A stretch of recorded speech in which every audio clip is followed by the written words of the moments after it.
everyone improves in this sport, and everyone can find something in the sport, that they love. You got to look for what do you want from the sport, and what distance do you really want to do, and what are you best suited for. Some people are really fantastic at 5K or 10K. This is Running for Real, the podcast for runners who know that for every runner's high, there are just as many lows. All those just missed PRs, easy runs that feel hard, injury blues, and more. Each week, we'll talk to running, health, and wellness experts about their highs, lows, and best advice to build our confidence. Running for Real is about being honest, being brave, and most of all, not feeling alone. And now here's our host, Tina Muir. Hello, my friends. Welcome to episode 138 of the Running for Real podcast. Thank you so much for being here today. I am really excited that you are here, and we are just a week away from my live show in New York City. If you are not already signed up, go to tinamuir.com/NYC and go sign yourself up to come to my live show. I am really excited for you to come join. Now, last week, Dave Spandorfer, the co-founder of Janji, was on the show. We talked about why I decided that I would partner up with them, being sponsored by them now. I'm really excited about it, and I wanted to hear the story of how the brand came about. It's truly amazing what they are doing. They're just doing good things for the world. You will see they are perfectly aligned with me and this community. They're not selfish. They really are out for other people. So go back and listen if you missed that one. Today we have one of the legends of the running world, 4-time winner of the Boston and New York City marathons, twice breaking the American record at Boston with his time of 2:09:55 and 2:09:27. In 1979, he did that one. So impressive, and he was known as Boston Billy, but he's continued to run well. Even told me the day that we recorded this, that he had won his age group in the Boilermaker, or maybe finished second, I think, the day before. So he's still going after some big goals. We're going to talk about his career, how the running industry has changed since he was at his peak, and if it's for the better, and how you keep running well when there is a target on your back. It is a great interview. Are you ready for this? Let's thank Body Health for sponsoring this episode and get right to it. This episode is sponsored by Body Health, specifically Perfect Amino, which is my favorite recovery product that I've been using since I was an elite. But you know that because I tell you every week how much I love Body Health, and there's a reason I'm still working with them years later, because I trust in their product. I know it helps, and I know they are there for me. And even though I'm not running at the level I was, they didn't leave me in the shadows for some faster, newer athlete.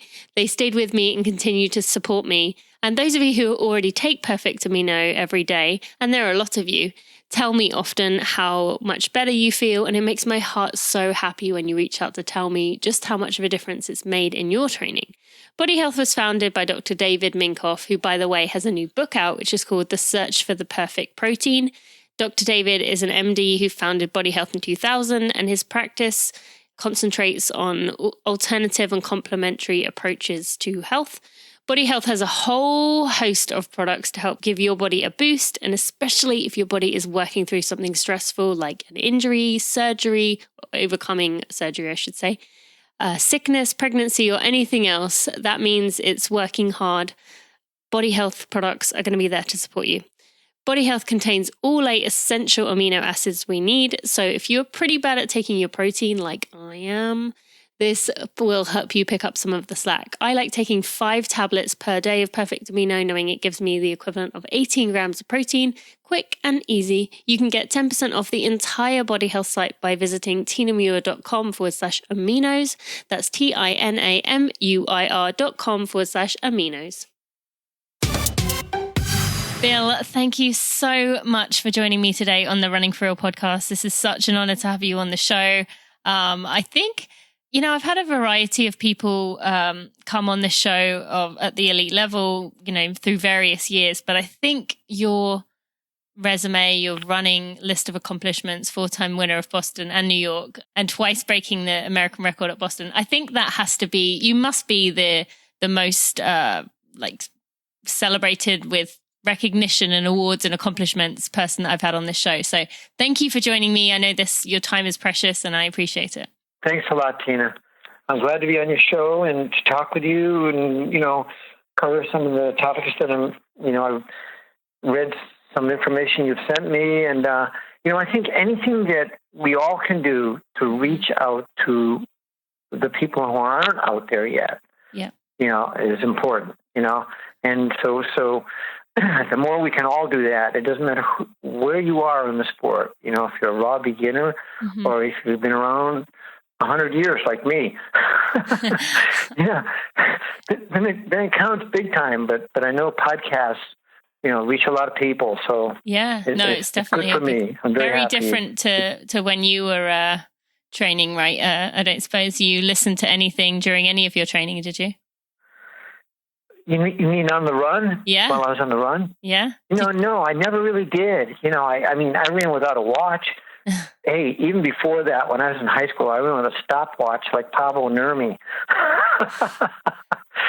Like it was 1908 or something, And but our sport keeps changing and changing and changing in a lot of different ways, but in some ways it's always the same. Yeah. And those are they're both good things, Mm-hmm. And I think that's definitely kind of become apparent over the years with the way that it has changed, that even though things may change, we're still going to just have this wonderful sport that at the end of the day is just bringing so much joy and so much more than just the superficial thing of losing weight or running a time. Most people listening to this know there is much more. And I want to kind of start here with talking about the things that you have accomplished and kind of where we have gone now with the sport, kind of leading on from what we were just talking about there. So, now you had the American record of 209.55 in 1975 and 209.27 in 1979. But now when you think about the world records, do you ever think back, how you would have fared had you had those people in front of you kind of to chase down? Has that been something that's crossed your mind, or you don't allow yourself to kind of think about that because things were just so different? Well, no, it's very interesting. Yes. When I was racing the marathon, which I did for about 23 years, pretty steadily, and my last one was really the 100th Boston, but I ended up running two more, one in 1999 at Boston and one in 2009. When I was hit with prostate cancer, and I ran for a prostate cancer awareness group. But for me, running is always the same. It never changes. But I would say, when you think of the world record, the world best, because to me, every course has a world best, and there's a world best time. But it seems to be that it's happening only in one place, which is Berlin. Maybe there's the fewest turns on that course and that sort of thing, and that's a big focus of that race. But I think it's all a quest, for each of us, and you can't be intimidated by times because they mean different things. And every race is different, and every day is different. Like I was just at the Boiler Road race in Utica, New York, and we said, in its 42nd year of this great race, upstate New York, about 13,000 of us running this hilly course. We said, it's great. It's not too hot. It wasn't too hot, but it was humid. So it was tough. Yeah. But I think one of the big changes in the sport, Tina, over the last 50 years has been that most of the races today are run in better conditions than my generation or earlier generations ran in. And that and exercise science have paved the way for faster times. And money. Yep.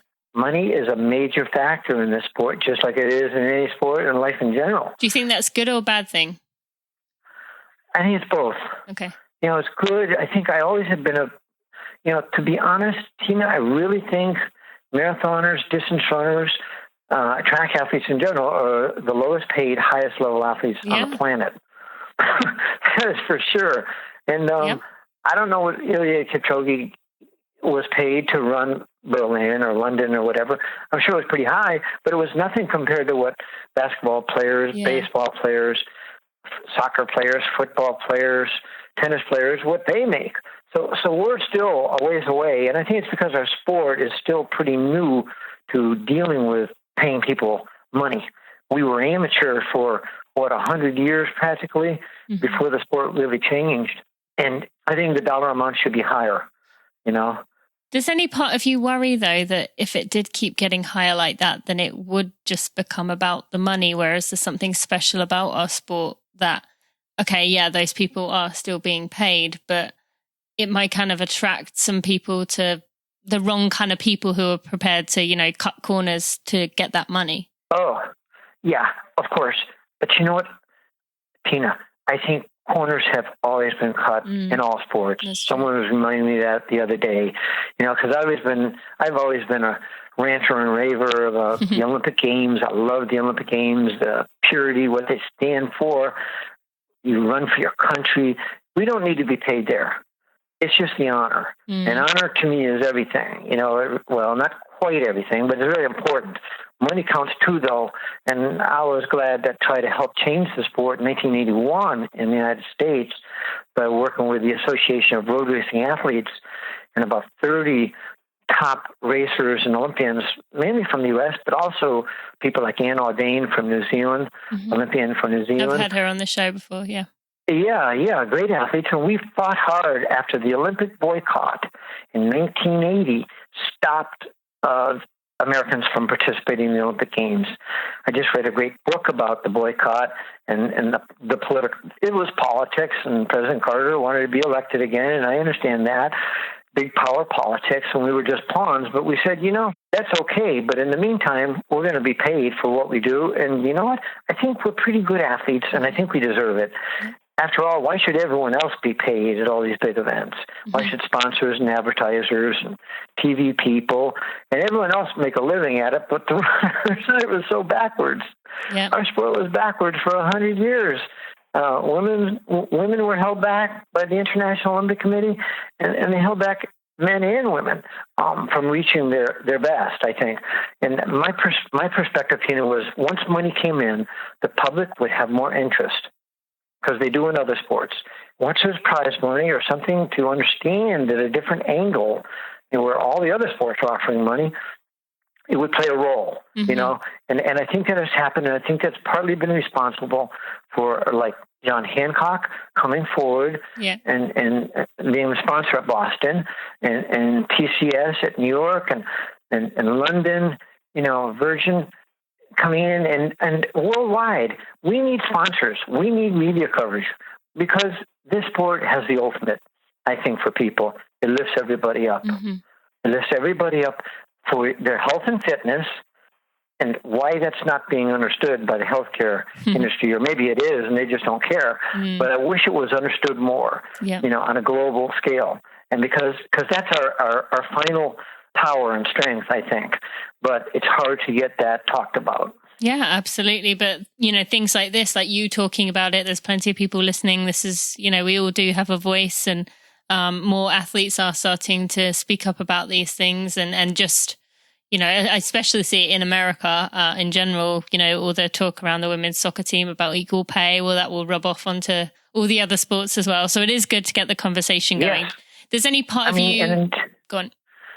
And the fact, Tina, that track and field, or at least road racing and marathoning, we've had equal pay for women, the same as men. That's true. For the beginning. And Hancock made a point of that at Boston. Yeah. And I think the sport doesn't get credit for it, because it's just, it's like the invisible sport, Tina. But, you were talking about the downside. And to me, that's the big push. The downside is that a lot of athletes are poor, and they want the money. They want to earn some money. They want to make a living. They want to live decently. And then when you're really, really poor, you're really desperate, and maybe you take drugs. And so that is an issue in our sport, just as it was in cycling, And how do you think that would have changed your racing had there been kind of more money involved? Do you think you would have raced more? Would you have raced less but chosen more selectively? Or for you, was it not really about any of that? You know what? It did affect me, and I raced too much, probably. I think I would have had some more wins and done better, and maybe even run faster, because I would run 3 to 4 marathons a year. Yeah, I did notice that.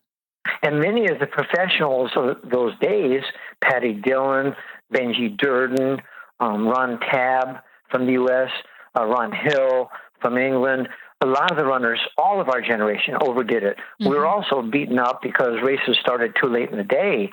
Like Boston set their starting time at 12 noon because the people who ran the Boston Marathon, the BAA, weren't really runners and didn't understand the impact. Yeah. But I think the issue today is many of the races have changed their starting times, like New York City did 2 times. Because I ran it in the bad old days of Central Park in New York when it was 90 degrees, and I would have won that race if it had been cool. But I didn't run smart, and I ran way ahead, and I got nailed by the heat and went to the side of the road, just about killed over. But today we're in the much better days where there's more respect for the runners. And that's for all the runners, I think, from the raw beginners to the professionals. Yeah. But I do think there is a blood doping issue in the sport.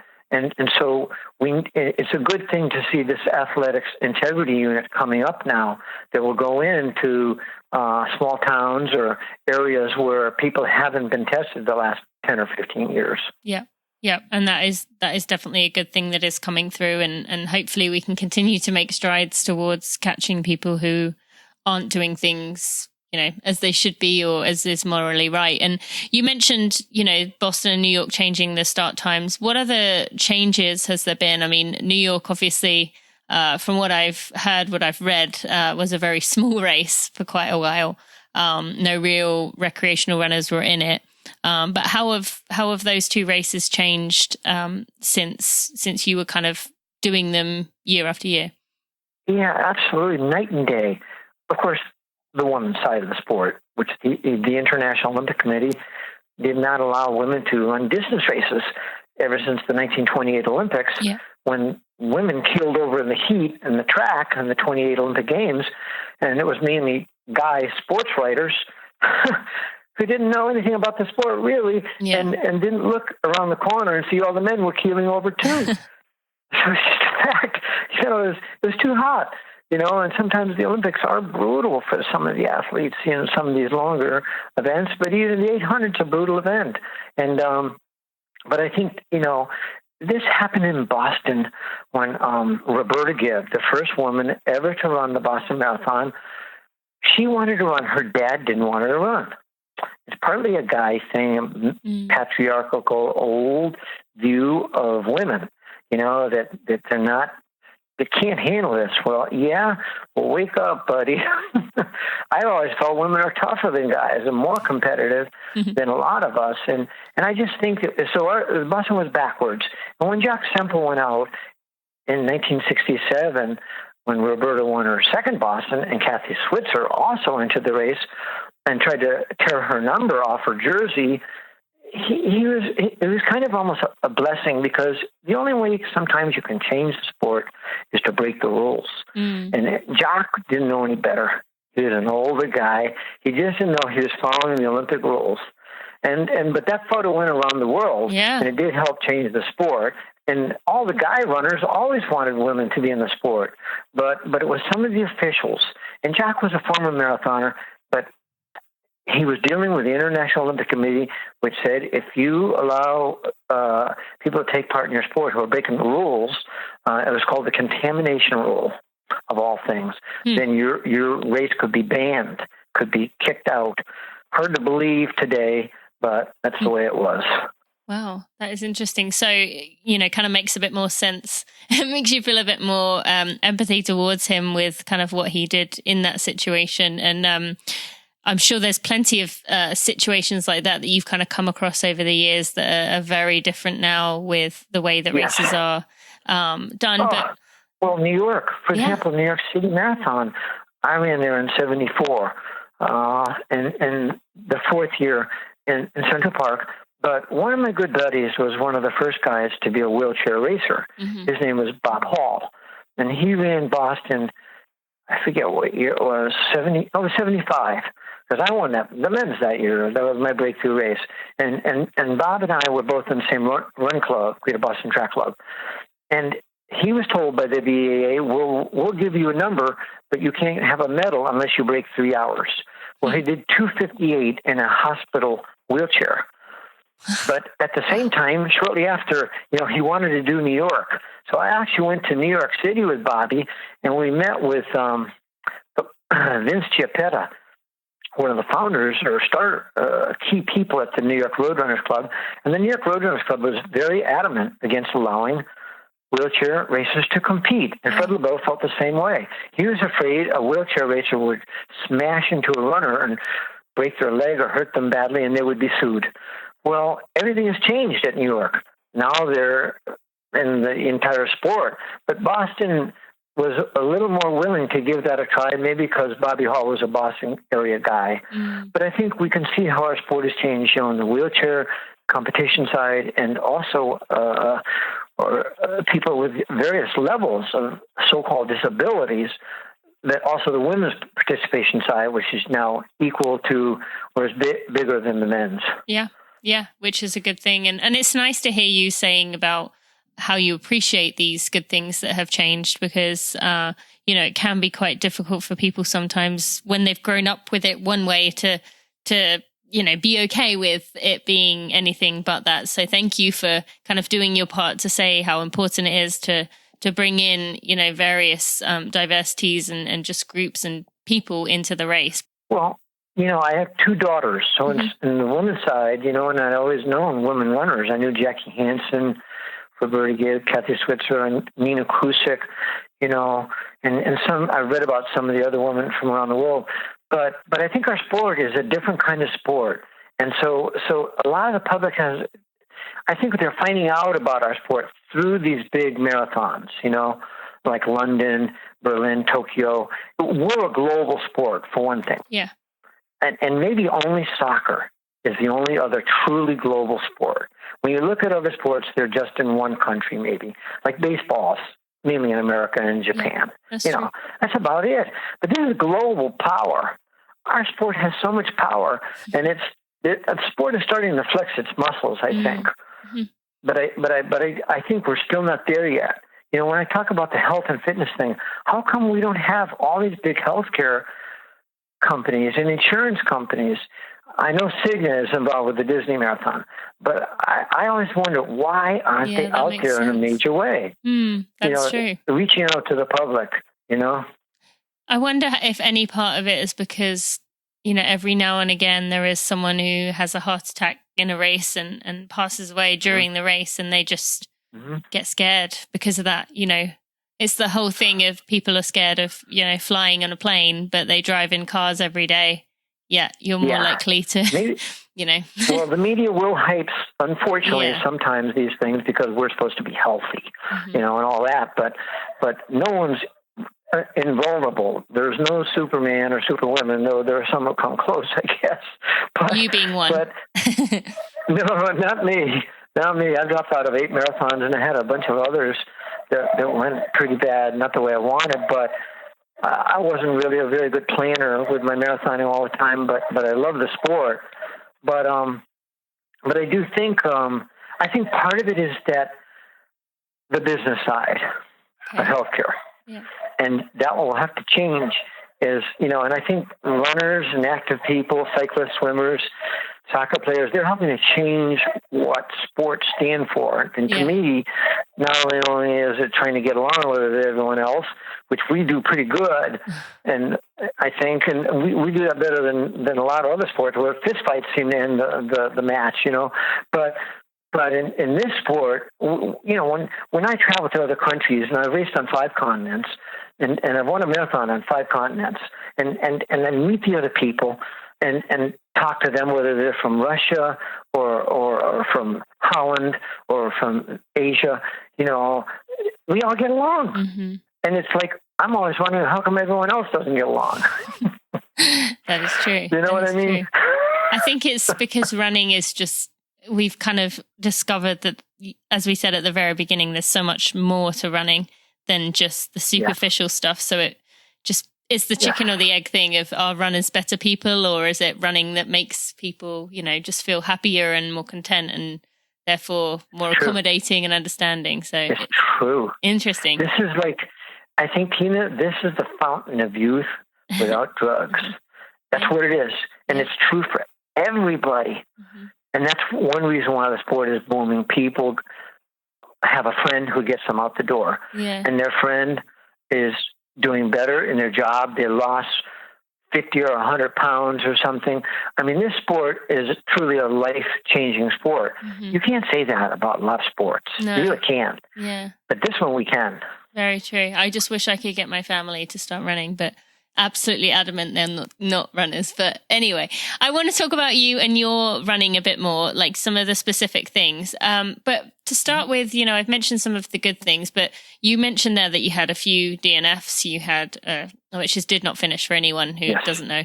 And then looking at your Olympics that you went to, the 1976 Montreal Olympics, you finished 40th. Mm-hmm.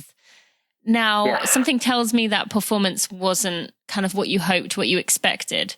So for those listeners who think that, you're this, like I said earlier, the superhuman who was able to do these things that they could never dream of, that's the big stage right there. So what happened there? Yeah, it's a funny thing. It's kind of like Eliud Kipchoge is viewed as a superhuman now, or Usain Bolt was, or Paula Radcliffe, or anyone who sets a world record or does some amazing feats or seems to dominate the sport for a while. I think there's so many myths in the sports world. And it's cool, Tina, if you can burst some of those myths, because it's worth doing. Because what I love about the sport ultimately is the door is open to everyone. And but yes, when I ran to make the Olympic team was our major goal when you were in track and field or marathoning. So to me that was it's like the ultimate honor to represent your country, and this is the way I have a chance to do this now. And I was ranked number one in the world the year before the Montreal Olympics in 75 and all that.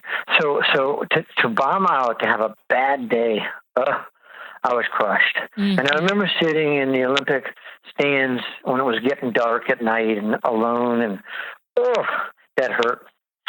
That hurt. And up on the screen it said, "See you in Moscow in 1980." And of course in 1980 came our Olympic boycott. So, and by the time 84 rolled around, I tried for it, but I was too old. But at least I did become an Olympian, which is, and when I was at the Boilermaker this weekend, I took my Olympic jacket with me. I took my jacket with me, and I was meeting all these different people, and young runners and old, and because we all understand what the Olympics are and what they should stand for, which is the world's young people doing their best and all nations getting along. And so to me, that's what it was about and has always been about. And that's what running was always about. But to get crushed competitively, that hurt. Yeah. Yeah. So but you know what happened? Yeah. Well, I would love to hear, how you've obviously had some perspective on it, and you can look back on it now and see that, you were able to be there. But tell us more about, I'm assuming right at the time you weren't able to look at it that way. No, I was pretty, I think I even went outside the Olympic Village, and yes, I was trading pins, but I think I sold some of my Olympic gear or something. I was mad at myself. And what happened. It was like, what happened to me? But this happens to everybody.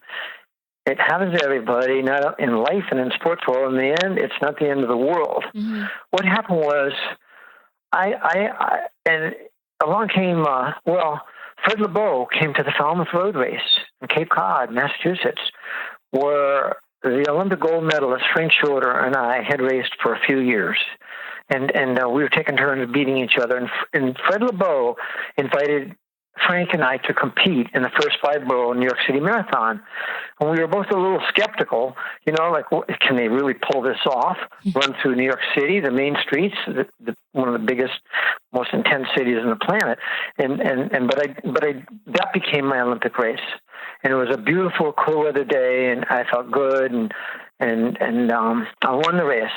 So you can always make a comeback. That's what I feel. You can always make a comeback. And I think that's true for everyone. It doesn't matter who you are or what's happened to you. I think that's what our sport stands for. But yes, I was crushed. And it's not the only time. I got beaten up a bunch of times. This is a hard sport, I think, But I think I competed too much. And because, I told you about the other runners from our era. We were trying to make a living, and there was a little bit of money under the table. So, I think I ran 12 Bostons without getting a cent, and I ran Fukuoka Marathon, and you get per diem. I ran that 3 times. My first New York, there was no money. Once I became sort of known as a marathoner, I was told by other top marathoners like Frank Shorter that, yes, you could be paid a little bit. Race organizers would offer me free airline tickets to like Holland to run their marathon. But after a while, I realized I could be paid. And sometimes I raced too much and I got beaten up because of it.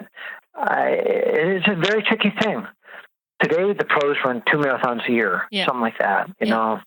But I didn't. I was having fun though, Tina. That's the other thing I want to say. When you travel and you're a high-level runner, you understand. It's a different thing, but it's true for every runner. They call it running tourism, but to see the world, to see the United States, was unbelievable. Yeah, and I still feel that way. I think it is a great way to travel, and I absolutely love doing the same thing, getting to explore new places and getting to run around new cities and even finding your way that way. I remember going to the European Championships in Amsterdam, and I think I got to see more of the city on my runs, not just the race itself, but on my runs, just going through the city than I did kind of during the day. It was a great way to kind of explore it. And so running does give us that privilege of being able to see things that you might not otherwise get to see. And it just gives you the extra time in like fast forward where you can, cover a lot more ground than you would if you were walking or if you were on a tour bus. So absolutely agree with that. And one more question I want to ask you just quickly about that Olympics. You mentioned that was a bad race. You mentioned you had other bad races. For someone listening who, we're all going to find ourselves in one of those races at some point. You said you had a few DNFs, and I'm going to guess that quite a few of those you kind of regret dropping out and kind of wish you had just at least kept going, because that feeling of regret is horrible. But what would you say to someone, or when it happens to all of us, when we're in that moment where it's just all going wrong, you've put your hopes on this? I mean, for you, the Olympics is a perfect example. This is the big one. What kept you going, and what would you say to others listening to keep going and even just make it? For me, I knew I felt a little weak going into the Olympic Games marathon, because I had run the Olympic 10K trial after I had made the team. I made the marathon team in May, and then I had earlier set up to go to the 10K trial in June, but we had to run a heat, and then we had to run the final. I was the fastest guy in our 10K heats, which was stupid of me, but I didn't know it much better. I was very excited to be running with all these 10K racers for an Olympics possibility. But I also had made up my mind when I went to the trial, after I had made the team, that I wouldn't try to compete in the 10K, even if I made it. I actually missed the team by like half a second. A guy with just one shoe on outkicked me, Garrett Bjorkman, outkicked me in the last lap. But I think I might have hurt my foot running those 2 10Ks. And so I had a foot injury, and I didn't do any speed work for about the last 6 weeks before the Olympics. And it was a mistake, and the knowledge of sports medicine wasn't so good in 1970s, early 80s. Today I would have probably gone to someone earlier, and I had metatarsalgia, which is where the bottom of your foot hurts. Maybe my shoes were too narrow or something. Anyway, that did affect me, and I got carried away. And it's the Olympic Games. You're like going crazy. People are winning gold medals left and right. So I went out and I was up with the leaders for about half the race. And my foot never really hurt me, but I got really dehydrated. But I would say this. I finished because it was the Olympics, People were yelling at me to drop out. Oh, they were telling you to drop out? Really? Yeah, they're saying, drop out, because I was grabbing my leg and walking and hobbling. And, the last 10K or 8 miles or something. But it was the Olympic Games, so I was if I had to crawl across the line, I was going to crawl across the line. But in general, I would say this: I dropped out of 8 marathons, and I probably there's a couple more I should have dropped out of. Number one, I think is our health. And when you really are beaten up and getting very dehydrated and seeing lights from dehydration and getting cramps in your body, you should drop out. And because you know what? Number one is taking care of yourself, because you'll be back there another time. Some runners, I know some runners, they've never dropped out, and it's kind of cool in a way, and it sounds great on paper, but I think it's smart in the end. Mm-hmm. And some people, maybe there is a few super people out there that can get away with it, but most of us are human, and all of us are. And so I think it's better to drop out. So even looking back now and you thinking about kind of that, because I'm sure the thought of regret went through your mind, it still was overall worthwhile for that one day of kind of feeling like, oh, I should have kept going. I knew I wasn't that. I mean, I was beat up. Mm-hmm. Everyone was passing me, and I was grabbing my leg, and doing that routine, and all marathoners know that. But so should you have stopped out that one? Finish. Or do you? What's that? Are you glad you finished that one, even finished 40th? Okay, that's one that you do think was worth it. Yes. Okay. But once, for example, I got invited to a big marathon, the Beijing International Marathon. It was 1982. I wanted to win that race because this is China. This is one of the great countries of the world, one of the great civilizations over 5,000 years. I wanted to win this race. I was... what am I going to say, after I win? Well, I was in good shape. I thought I would try. Well, it happened to be 85 degrees, and we're running out in the sun the whole way. It was held in September. Today, Beijing is held in cooler weather. Yeah. But they were trying to show it on Japanese TV, and there was a Japanese beer company sponsor. And I was up with the leaders till about 5 miles to go, 3 miles to go. I dropped out somewhere about a mile to go. I still don't know how I got to the finish. Mm-hmm. Someone must have driven me there. Wow. I was just dehydrated. Yeah. So dehydrated. And that has been a big story of the marathoning as a sport over years. Now we have the drinks out there, Gatorade and other drinks, and the runners are more knowledgeable. Sports science has come to the fore and protects people better.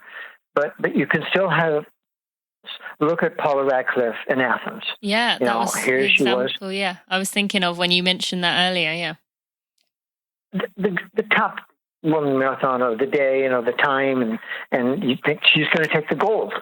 Well, it doesn't always. But this is the Olympics. It's like kind of a cold, cruel sport sometimes. But even Paula, she did not win that, but she has so many other great victories and wins But it kind of shows you that she was smart.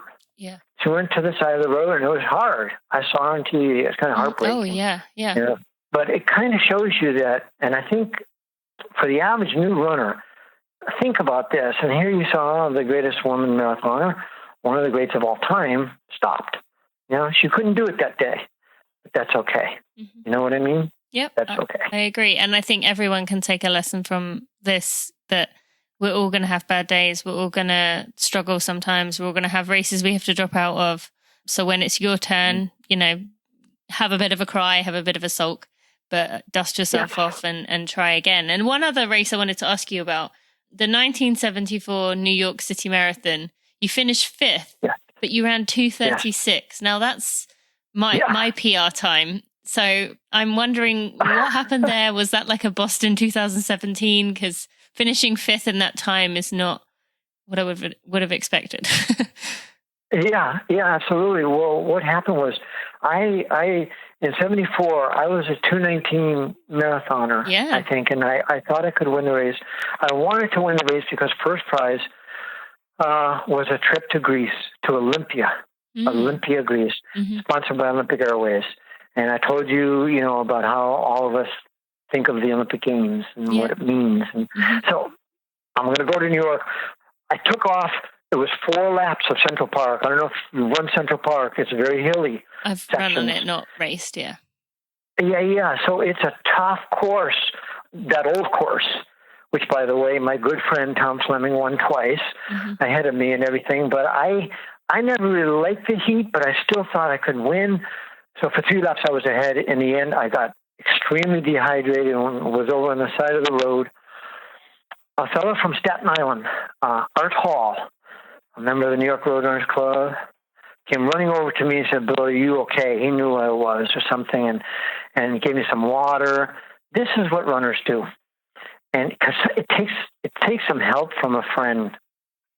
Everybody needs support in this sport. Mm-hmm. It's a tough sport. And so I got back up and started hobbling, and I hobbled to the finish, and I took fifth. Yeah. But that was that day, That was an extremely hot day. Because I don't even think the winning time was that fast, was it? I think it was maybe 2:24 or something. Yeah. Okay. Yeah, but that was that my friend Tom Fleming, who won twice there, ran 2:19 there. But at Boston, on a good cool day, he went 2 hours, 12 minutes, 5 seconds. Okay. So the weather is everything. Yeah, in absolutely. Our sport, Now you've mentioned a few times about being dehydrated.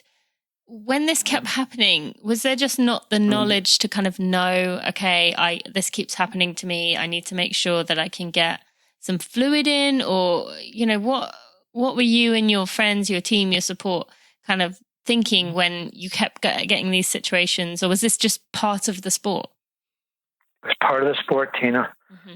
This happened to everybody. Okay. A few people were really good in the heat and liked the heat. Frank Shorter was one. I trained in Florida in extreme heat. I feel that some people like the heat a little more.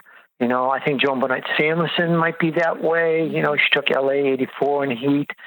And I think there are some people who have a little more ability in the heat, like it more. I never liked it, but I raced a lot of races in the heat. I could do 7 miles in the heat, but the marathon, I'm not sure. I do know that when I ran Boston, in New York, my brother Charlie would be out there. My teammates would be giving me my sports drink. But I think in the Olympics, sometimes, I think one thing, Tina, we should say is that it's so emotional. Yeah. This sport is very emotional, and you lose your focus, and you try to compete too much. And that's a big weakness that I had, and I think a lot of us have, and it's a very tricky thing. And then you don't take your drink, so the next thing you know, you're done. Yeah.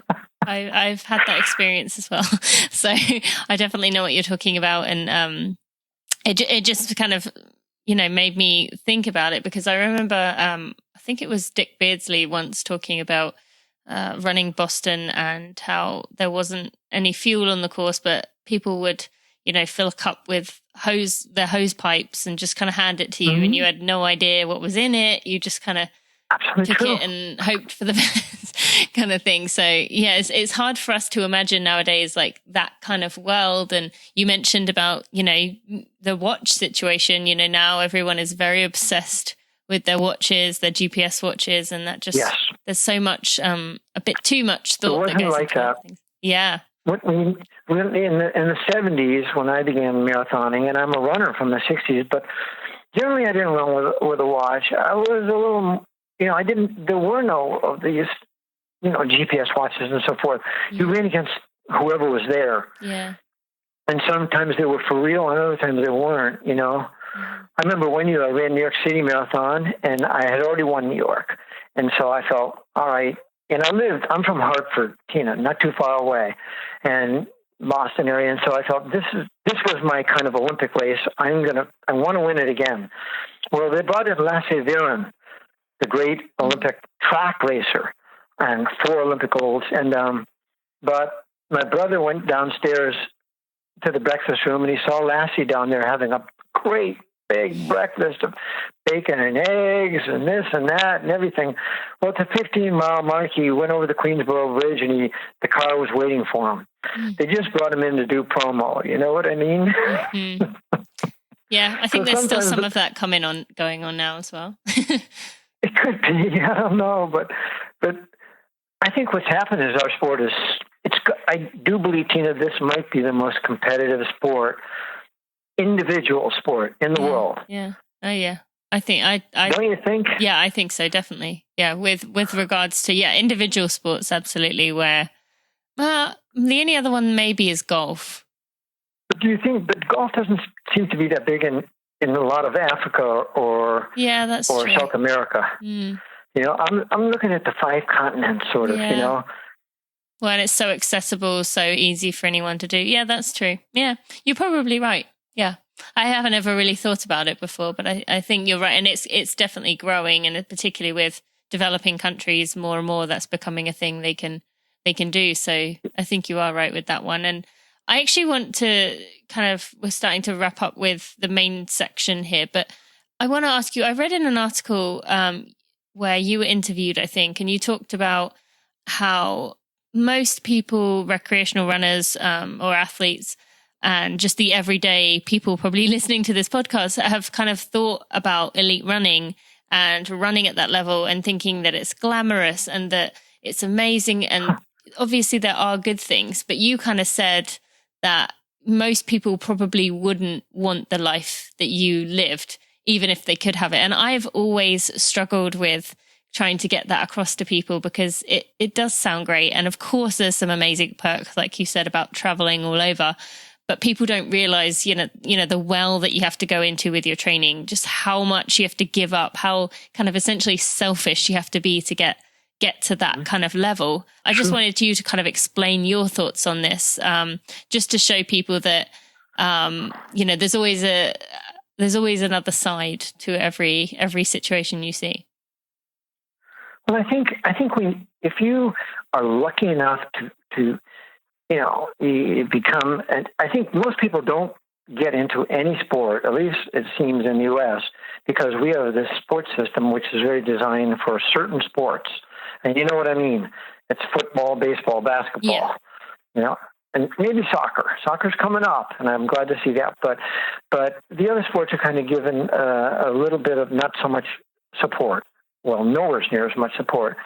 And I'm glad that I think that is changing. Some of the Olympic sports are on the rise, and I love seeing that. But I would say I fell into running, and when I was 15 years old, I was like this. We had the gym class mile, and I ran fast, and sort of fast, not fast compared to the young runners of today, But it motivated me and my brother Charlie and our best friend Jason to join the cross country team. And there was only sometimes we couldn't get 5 of us to make a team. And there were no girls on the team because girls weren't running distance in those days. So it was just pure fun. It was just for pure fun. Even though once I swore at my coach while running, because sometimes it was a grind and you were sweating and thirsty or you didn't have good shoes, But I do think that for the beginning runners, I wish there was more of a link. I wish between the professional running side of the sport here in the USA and the beginning runners, the millions of runners. And I wish there was a better understanding, and that more professional runners were brought in to marathons and road races. And I did do that my whole career. I've done a lot of that. And so has Frank Shorter and Joe Monoid-Sampson and Dick Beardsley and a bunch of others. But it seems like today the top pros race so rarely. And I think the fees are a lot higher. So they're not getting out there with the public as much as our generation did. And so, but I do think, it can be dicey. We didn't make any money. We were all living in poverty back in the early 70s. We were poor, and all of us were. But there was we didn't sort of care in a way because we're having fun. And if everyone improves in this sport, that is the ultimate bottom line. Mm-hmm. And everyone can find something in the sport, that they love. You got to look for what do you want from the sport and what distance do you really want to do? And what do you think, what are you best suited for? Yeah. Some people are really fantastic at 5K or 10K. And for me, that was too short and quick. I needed longer distances like 15K or the half marathon, and even at that, like I said, I got beat up a lot, So no, there wasn't too much glamour in this sport. Mm-hmm. I think that's still the case today a little bit with, you may see people like Des Linden or Shalane Flanagan kind of, appearing to live quite a nice life. And I'm sure they do now, but it doesn't show all the years of them grinding away behind the scenes. And there's plenty of elite athletes out there who are, spending 10 years trying to get to the point to where they can, finally have their breakthrough. No. Yeah. a lot of times I really think, the best way is to do what you love, find what you love. It's very odd if you get to reach a higher level in this sport. It's an odd thing, and I don't know if it's a better thing. I don't know what it is. It just exists. Someone like Shalane, she was born with great talent. I used to race against her dad, who went to the University of Connecticut, and he had a lot of speed. And her mom was a former world record holder in the marathon. But I do think she had to train so hard. Yeah. I think the young people of today, I've read a few comments and stories about Dina Castor's training, and man, this is unreal. They have to give up their whole life. Yeah. Would you give up your whole life? Well, I mean, I think I've made my decision. But yeah, I get you. But I mean, really, sometimes it's like you got to think what time you're getting up in the morning and what time you're going for, hit the swimming pool, and you got to lift weights and you got to do this. This is a full-time job. Yeah. And it can be a lot of fun. I think when you run well, it's true for all of us. I don't care what level you're at. And for like when Shalane took her Olympic silver or won New York and got that great, great victory, and her whole career was phenomenal. But boy, I think she had to work incredibly hard. Absolutely. And there's plenty of people who work that hard and never make it to that level. So I just wanted people to kind of reflect on that a little bit because, as you said, a lot of the elite athletes do have that disconnect between everyone else. And I've always prided myself on actually sharing the bad stuff. But and people are getting better. I definitely see an improvement, but still working on it. But I want to finish up here by talking about your book, Marathon Man. And I think many people in my audience will love the kind of quest to win the Boston Marathon aspect, but you also kind of talk about, becoming a runner, for the first time, which might interest a lot of people. And then there's parts on, quitting running essentially, or even if it's just kind of emotionally and mentally quitting without actually stopping. But for someone listening who has kind of lost their way with running, feeling disenchanted with it, what would you say to help them get back to running, or at least find their love of running again? Yeah, totally. Yes. And by the way, if people wanted to get a copy of my book, I'm glad to sign it and send it to them. And I don't know if I should tell you about doing that later, but I kind of fell into the sport, like I said, and I fell out too. But I fell out because for me, running was always about running with your friends. There's me, Charlie, and Jason, and then our teammates, Newington High School. This was it. But what happened? The Vietnam War, big time against our government's involvement. The Vietnam War, and I was a conscientious objector, and so I ended up moving to Boston and doing my selective service in a hospital there. And so that's what I did. And I was glad to do that. But I thought, well, this is the end of my running after college. In fact, just about fell apart then because it was the years of the student strike in 1970 when I graduated. So it was like the whole world was falling apart. And running was not very important. You couldn't do any running, Vietnam was dominating all of our lives in America. And very sad. But anyway, I was lucky enough. A couple of things came together when I had nothing left, in my life, sort of, and my family, my mom and dad and brothers and sisters, but no money. And I got fired from a job. My motorcycle was stolen. So that was it. So I ended up joining the Boston Y. And because running, I remembered when I was a runner. Just what I would say to your people is just remember when you were a runner and how it feels not to be a runner. You don't feel as good. Yeah. You just plain don't. When I quit running, I became a cigarette smoker. And my brother Charlie thought he was a Hells Angels guy on his motorcycle, and Jason tried a little bit of LSD and marijuana and the whole deal. So we lost our way a little bit, but you can always find your way back. But you need your teammates. You need support, And I got that with the Greater Boston Track Club. And that's absolutely a good reason for people listening to find a group who care about you, who want you to do well, want you to succeed. And even if you can't find it in person, there's plenty of online communities. My audience know I have a superstars community that anyone's welcome to join, but people will keep you accountable. So thank you for mentioning that. That is very important. And I have 4 more questions for you, just these wrap up ones that we do every episode, starting with one piece of advice you'd like to give the listeners for life. Aim for peace. I like that. That's what Ringo Starr says. And he was a very wise man. Okay, I don't know if you use social media much, so this might be a bit of a strange thing, but the question is usually one person to follow on social media and why, but if you'd rather just say one person to look up and kind of learn about, that's absolutely fine too. Yeah, I do have one person. It would be Jeff Galloway. Oh, yeah. Have had him on. Absolutely love him, and he is fantastic for advice, especially as you mentioned for new runners. So thank you for mentioning Jeff. I will definitely let him know. Yeah. How do you want to be remembered on this show? You mean when the expiration date's there?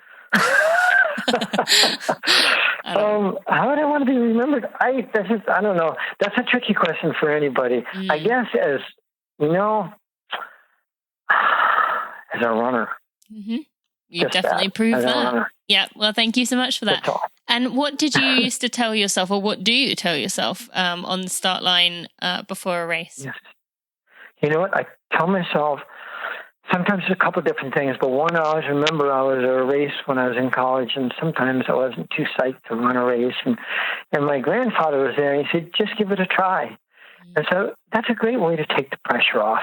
We all feel nervous because that's a normal human instinct before a race. But if you say, just give it a try, then you relax a little bit and you say, well, yeah, I guess I will. I'll just ease into this. And if you ease into a race, you'll have a better race, And so that's what I'd say. Yep, great advice. Thank you so much. All right, well, I will put links in the show notes to go purchase a copy of Marathon Man, but I will talk to Bill after this episode, so listen in the outro for how you can get yourself a signed copy of the book if you want one. I will discuss that with him on how we're going to do that, but Bill, thank you so much for this interview today. What an honor for me. And you are just as wonderful as I expected you to be. Thank you so much. Thank you, Tina. Tina, are you related to Lorimer? No, everyone thinks that, but no. Yeah, no. Same last name. Yeah, she's definitely the speedier one with what she's been doing. It's amazing. Yeah, she's a great athlete and a veterinarian now and all that jazz, which is great. She's impressive. But you're doing your deal. You're getting the word out to a lot of people. The more, the better, Tina. That's the way I always have thought, and I think we runners all think alike. Really, we do, and I think we're all lucky. So true. And I just want to take a moment to thank Miriam for introducing me to you and setting this up. So thank you to her for her kindness. All right, Bill, thank you so much. Thank you so much to MetPro for sponsoring this episode of the Running For Real podcast. Now, this being with Boston Billy, who is a very successful marathoner, I thought we would ask a question to founder of MetPro, Angelo Poli, and ask him a question about something related to marathons. So today I thought we would ask you, Angelo, in these questions about things related to MetPro, questions people may have had. When someone is marathon training, they may be wondering, should I be doing my shorter runs fasted? What about my long runs? What can you get away with? That's a great question. Okay, so long runs, no. My preference would always be to fuel up well for long runs.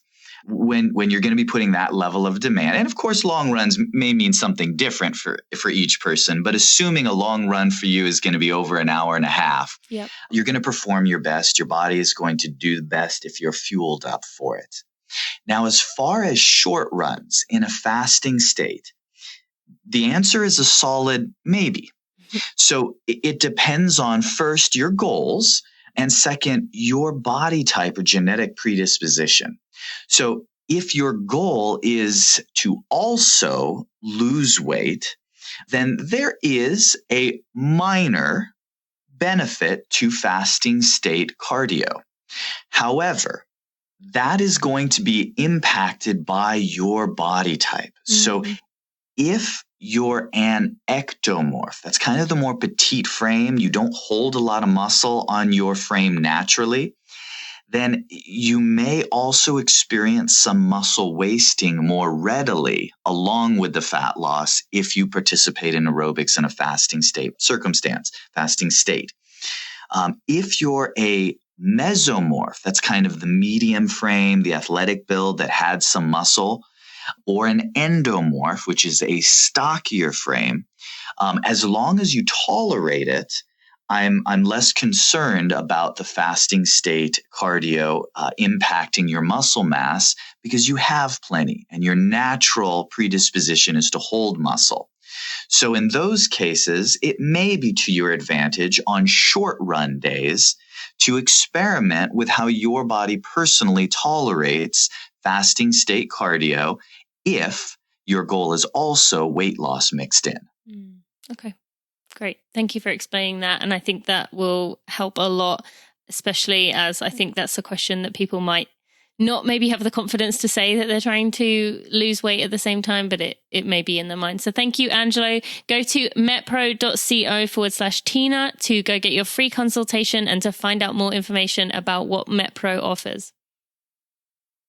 My friends, if you have a minute and you could leave a review on your favorite podcast player, Apple Podcasts, iTunes, Stitcher, Overcast, Pocket Cast, Spotify, or whatever else podcast player you use to listen to this podcast, or if you would subscribe to this podcast, you will help me get out in front of new runners to make our tribe even bigger and even better. It might not seem like you as one person can make a difference, but really it helps a lot. And it shows me you appreciate the hard work I put in for those. Thank you so much. What a guy. He is so sweet and kind. And for those of you interested in getting a signed copy of his book, send an email to 1975@gmail.com and let him know. The books will be $4.29 plus postage cost for you. How wonderful is he to offer that? Be sure you take advantage of that if you are interested. I hope you enjoyed that episode as much as I did, and there are links to his book, Marathon Man, and everything else we mentioned in the show notes at tinamuir.com/episode 138. And if you live in New York City or are close enough to it that you could come to the Running for Real live show, my first Running for Real live show in New York City at the New York City Roadrunners Run Center on September 7th at 11 a.m., I will be interviewing Meb Keflezighi, Jenny Simpson, and the New York Roadrunners Vice President of Youth and Community Services, Rachel Pratt. That is a joint panel. I would love to have you there. There is a meetup. Be sure you email me if you are interested in the meetup that is outside of the live show. I would love to see you there. And if you haven't already, let me know or sign up. Go to tinamuir.com/NYC. Next week, we have Susan Latke back on the show to talk about the crazy adventures she has been on in her year of being outside her comfort zone, from a naked 5K to chasing a wheel of cheese down a hill to comrades. She has some amazing stories and inspiring advice to share with us all. I'll see you next week. Thanks for listening to the Running for Real podcast. Be sure to check out tinamuir.com for show notes and even more helpful running information.